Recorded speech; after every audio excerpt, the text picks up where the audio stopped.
Terima kasih masih bersama kami di Pemilu Rakyat Spesial. Kita masih membahas bagaimana gestur serta gaya kampanye, karena memang dari ekspresi, dari gerak tangan dan tubuh itu ternyata punya arti yang berbeda-beda. Dan bisa dibaca begitu ya.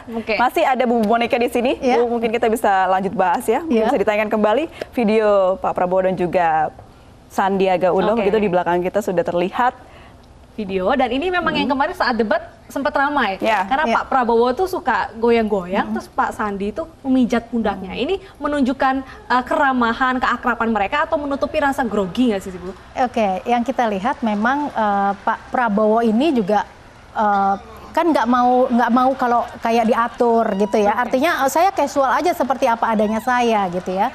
Sementara kalau kita lihat dari gesturnya Pak Sandi ini lebih kaya gestur. Contohnya seperti apa? Beliau menggunakan emblem yang apa? OKOC. Ya. Terus termasuk dengan di debat ketiga kemarin, program 22 menit berolahraga ya. Walaupun ini sebetulnya dipaksakan karena menurut jurnal WHO bahwa olahraga itu bukan 22 menit tetapi 30 menit per hari gitu ya. Yang 22 menit adalah aktivitas fisik. Diskon begitu mungkin ya. Biar pas dua-dua. Juga ada program kerja 200 hari. 200 hari biasanya 100 hari gitu, agak berbeda. Nah, kalau kita lihat di gestur ini bukan terjadi cuma sekali ya. Tetapi memang Pak Sandi ini lebih mudah untuk jadi lebih dinamis, aerodinamis juga tubuhnya, sehingga refleksnya seperti itu. Pengaruh ke usia begitu, Bu? Pengaruh ke usia juga pastinya, karena beliau ketika bertemu dengan Pak Kiai juga langsung salaman. Bu, kalau gitu kita lihat ekspresi Pak Sandi ketika memijat bahu Pak Prabowo ini ketawanya ngakak banget ini. Nah, ini gimana Ibu melihat? Ini adalah ekspresi yang sangat spontan, jadi emang lucu sih sebetulnya karena salah satu konteks ya kan. Jadi kayak tiba-tiba masuk ke pikiran Pak Sandi, langsung dia inget kali ya, jadi langsung memijat. Nah, ini yang disebut dengan makro gestur, sengaja ditampilkan dan dipertontonkan. Karena dari debat yang pertama udah menontonkan ini kan, gitu. Akhirnya masyarakat juga tetap ingat ya. Baik, tidak lengkap rasanya kalau 02 sudah, kita beralih ke 01, ada videonya juga, boleh ditayangkan. Nah, ini dia Pak Jokowi. Ini saat pidato ya. Nah, ini dia tampak mengelus dada gitu. Sabar ya Allah. Bukalah sayanya. Sering kalau lihat medsos. Sudah bisa dibaca Bu Monika? Iya. Apa artinya video? Sabar ya Allah. Buka lagi. Sabar ya ayahnya. Iya, bagaimana Bu Monika? Oke. Jadi gestur itu bisa dilihat sebetulnya sinkronisasi antara apa yang diucapkan dengan gaya bahasa tubuhnya ya. Yang dikatakan adalah mengenai keikhlasan beliau ya, sehingga dia berulang-ulang mengatakan seperti ini ya. Ini adalah sebuah gaya ilustrasi yang tepat sesuai dengan konteks yang sedang dibicarakan ya, karena bicaranya kan ya Allah, berkenaan dengan hati. Jadi sudah tepat antara gestur dan omong. Tapi kalau kita lihat akhir-akhir ini Pak Jokowi ini lebih sering curhat lah ya, kayak dia difitnah, dia kena hoax, dan dia juga sering gini, sabar ya Allah. Nah, ini apakah menunjukkan bahwa Pak Jokowi juga ingin sedikit melakukan pembelaan dengan gesturnya? Ya, di masa yang semakin dekat dengan 17 April, semuanya pasti melakukan apa yang belum dilakukan. Ya, jadi kalau dulu diem aja ya, sekarang juga pendukungnya bilang sekarang saatnya untuk berani gitu ya.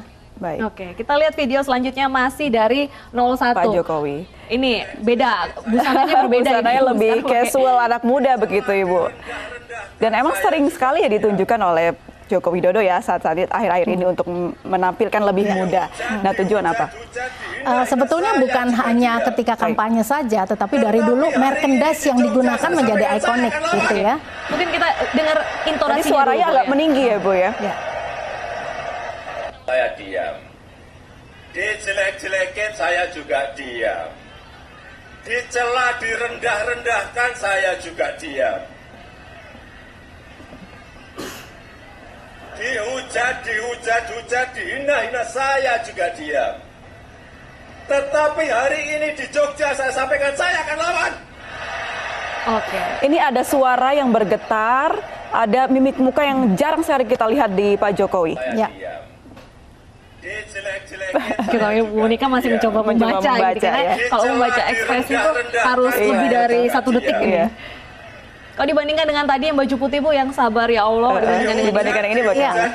Jadi ini kan konteksnya adalah di pendukungnya, ini juga outdoor dan dalam rangka berkampanye, ya. Beliau memang dari ekspresi wajah kelihatan nggak, dari ekspresi wajah tegas banget karena ini semuanya naik gitu ya. Terus dari suara juga penekanan dan suaranya edge tinggi, ya. Terus kemudian beliau dari sisi gestur yang lain-lain ini adalah perlawanan, ini namanya illustrator. Semuanya sinkron gitu. Emang benar kalau kira-kira apakah beliau benar-benar mau melawan? Yes. Terlihat jelas. Apakah ini sisi lain dari Pak Jokowi kalau dibandingkan tadi yang baju putih kan kalem, ini lebih apa? Gimana Bu? Kita lihat baseline-nya apa nih? Ya, baseline-nya adalah beliau ya tenang aja biasa gitu ya. Tetapi ketika dalam konteks ini keluar dari baseline-nya.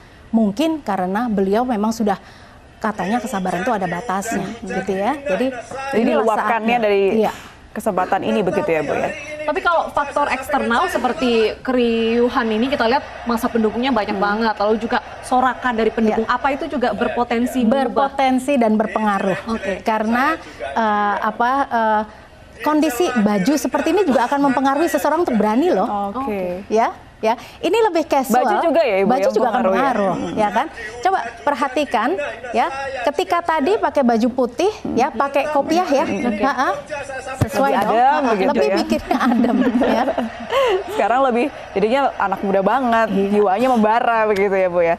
Tapi ekspresi seperti ini tuh boleh ya Bu ya ditunjukkan sebagai calon seorang pemimpin?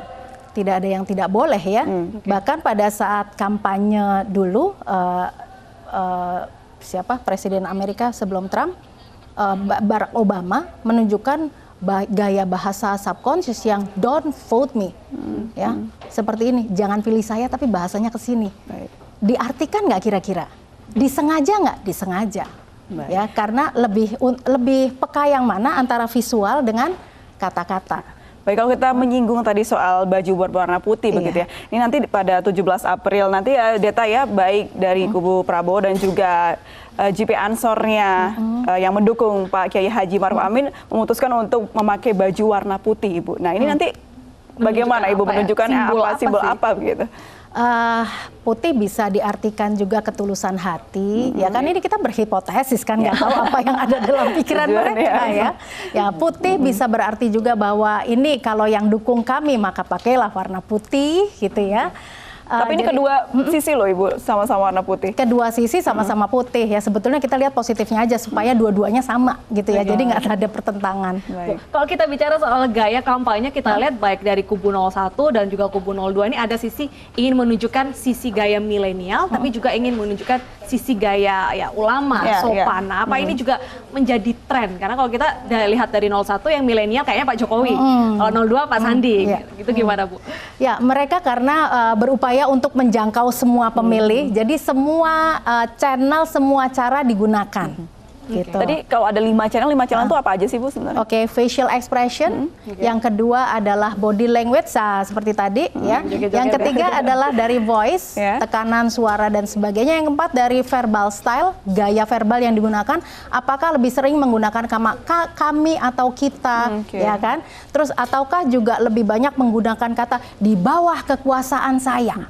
Ya, kalau saya berkuasa, itu juga verbal style. Yang terakhir adalah verbal content, arti pembicaraan itu secara keseluruhan. Kalau boleh kita menilai begitu dari dua pasang calon ini ada ada 01 dan juga 02. Selama ini Ibu melihat begitu, yang paling istilahnya cerdik atau pintar memilih gestur yang baik depan publik itu kira-kira siapa? Ya, jadi Pak Prabowo gesturnya ini selalu menimbulkan pembicaraan publik, ya karena ada gaya-gaya spontan beliau yang makro gestur nggak bisa ditahan, ya udah saya adanya begini. Gitu ya. Tetapi kalau Pak Jokowi kita lihat dari kontennya adalah beliau berbicara detail.